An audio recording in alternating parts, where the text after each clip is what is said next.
Good afternoon. It is Thursday, March 11th, 2021, day 51 of the Joe Biden-Kamala Harris presidency, and this is your news blurb. Taylor Lorenz, a young upcoming star journalist for the New York Times, is speaking out against harassment she feels she's received online over the past 12 months. I know. You don't know who the hell she is. No one does. But just bear with me for a moment.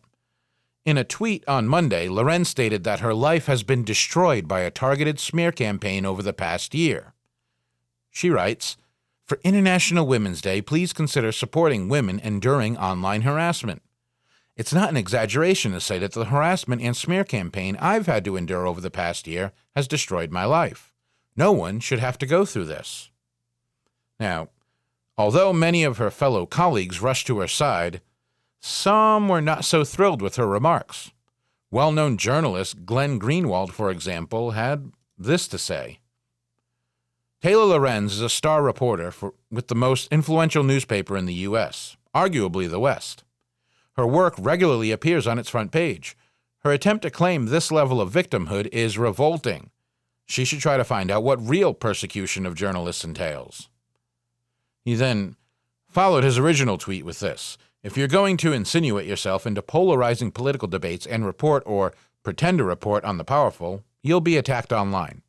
It can be extra toxic due to race, gender, sexual orientation, etc., but it's still just online insults. That's not persecution.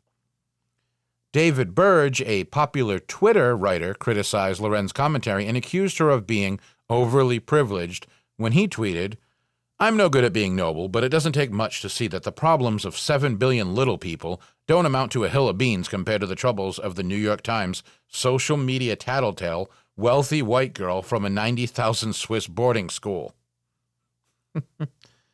And then Tucker Carlson of Fox News kind of tied everything together in this clip.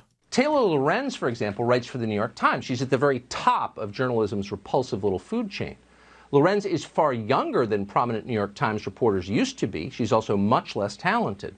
You'd think Taylor Lorenz would be grateful for the remarkable good luck that she's had, but no, she's not.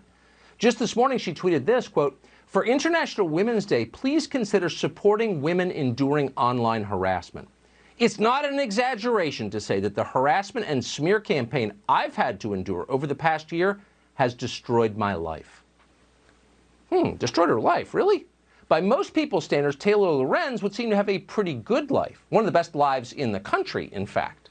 Lots of people are suffering right now, but no one's suffering quite as much as Taylor Lorenz is suffering. Ladies and gentlemen, they are imploding.